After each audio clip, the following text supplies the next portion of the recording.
Can we just all agree that the best scene of this episode is possibly the one with Android 8 cameo? Like, I don't know if it's just pure nostalgia, but something about seeing Android 8 was very endearing to me. Now, I'm obviously joking when I said it's the best, but something about Dragon Ball Super showcasing the old cast is very awesome.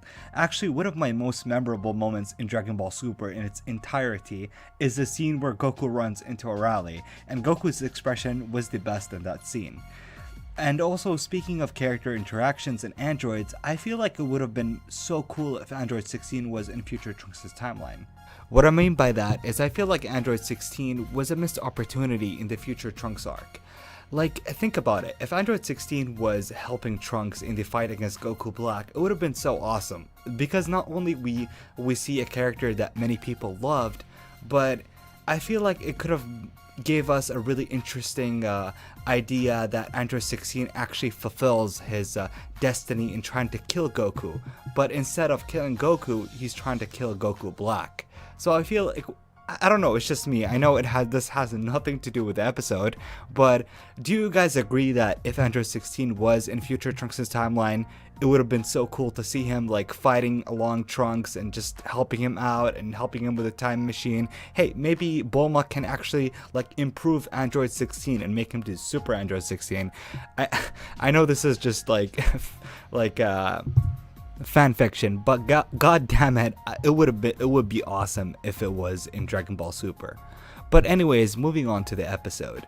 The episode was pretty surprising to me because not only did it have surprisingly good and decent animation, like some of the animations in this episode, it was inconsistent, but it was still overall good. Like, something about the Future Trunks arc animation, it has always been inconsistent throughout the fight. Like, the early fights with Trunks against Goku Black, that was shit. But then it starts to get better and better and better, and in this episode, it was pretty good.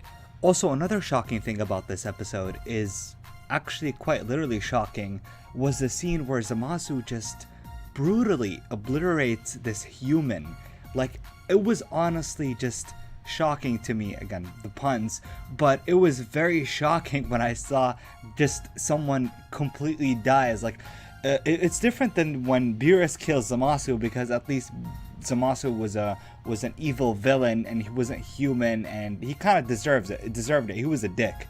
But this dude, like, he didn't see it coming. He just like that, he just got erased. Which to me, like, I was like, whoa, Toei Animation actually has the balls to show something like that. So maybe we can actually get blood. Or maybe not. But seriously, Merge Zamasu is probably the most haxed Dragon Ball villain ever. Like, Cell was hacks. Majin Buu was insanely hacks. But Zamasu is like an entirely different level. Like, the dude is not only immortal, but he's a living Zenkai boost. And he's basically what they tell you in this episode. Not only did the Potara made them stronger, but his power is basically infinity. Or actually his potential to get stronger is infinite. Which I think is pretty cool, but I'm kind of worried about that. Because if you're going to introduce a villain that has seemingly infinite power, then you're not going to beat him with conventional methods. Which I don't have a problem. It actually adds a layer that Dragon Ball Super has been lacking, which is fucking tension. We haven't had this much tension in such a freaking long time. And I think this is a very good way to bring tension, but I'm actually worried about how they're going to conclude this tension. Are they just going to do the Mafuba? Like, I know that Vegito is a thing. I'm going to talk about it in the end of the review, but I'm just saying, like, I hope the way they defeat Zamasu is not just a really cheap way, you know, where, you know how Bio Broly got killed because water killed him? I don't want some bullshit to happen to Merge Zamasu where he gets defeated by some really stupid way. But hey, that's just me. Anyways, let's talk about Zamasu's abilities. Zamasu, to me in this episode, is screaming. He's literally screaming, I want to be in Xenoverse. The reason why is because this dude named all his attacks. My boy named the first move Blades of Judgment, which is, by the way, an attack by Goku Black. He used that attack against Goku when he stabbed him with the blades. There were colored blue back then, if you remember in episode, I think it was 63. I think the really great thing about this move, or the interesting thing about this move, is that the blades actually explode after they hit the target, which is a pretty neat trick, because not only it's fast, but even if they hit you or miss you, they will still explode, which will guarantee you a damage on your opponent.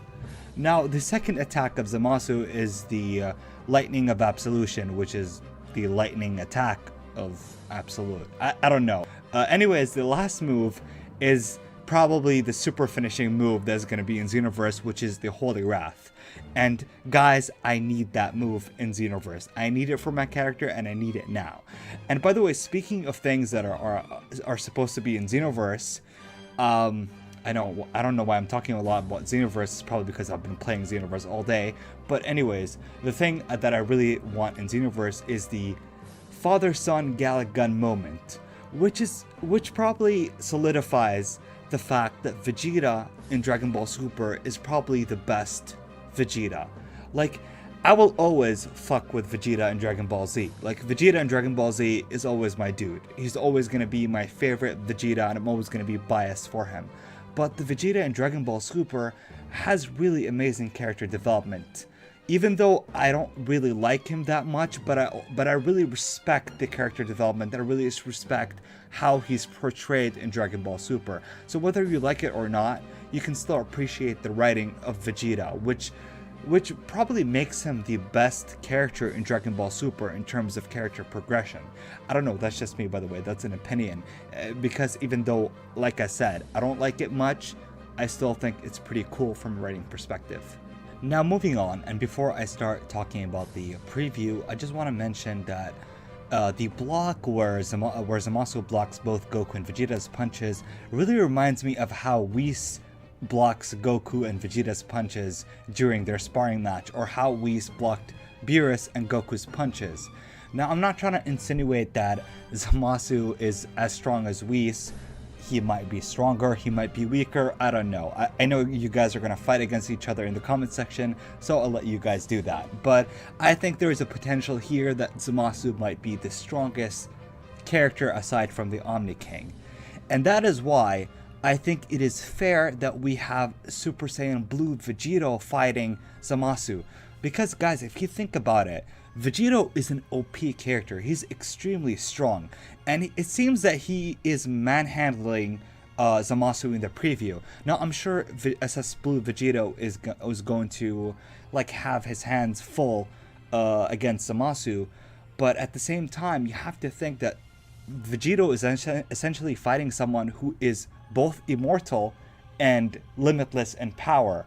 So I can't really see Vegito actually beating Zamasu. I can see Vegito like slowing him down until Trunks uses the Mafuba again, or they use another tactic. But here's a theory that I have for how they're going to beat Zamasu, and this is just a theory. If you see the preview, you see that Zamasu has this sluggish look on him, and if you notice in the beginning of the review, I mentioned Bio Broly, because really it reminded me of how Bio Broly had the sludge face and how he looked really messed up. I know it's not the same, but it could be that there's a problem with the fusion of Zamasu. I don't know if it's because they fused without powering down, because if you remember, to successfully use the Potara fusion, you have to fuse both in your base form. I'm not sure if that's really the reason, because from my understanding, the reason why you should fuse in your base form is not to affect your lifespan, and Zamasu is supposed to be immortal, so maybe that cancels out. We don't know, but I really have a feeling that Zamasu has really some bullshit weakness, because the writers essentially made a character with no limits, so you'd have to expect that they're gonna beat him by finding out his weakness, like some fatal weakness, some mistake he did. But that's just me. We're gonna find out soon, so tell me what you guys think. Tell me if you enjoyed this episode. Tell me if you like this review. Tell me your thoughts in the comment section. I really enjoy reading your comments. But overall, if you enjoyed this video, then please rate, comment, and subscribe, and peace.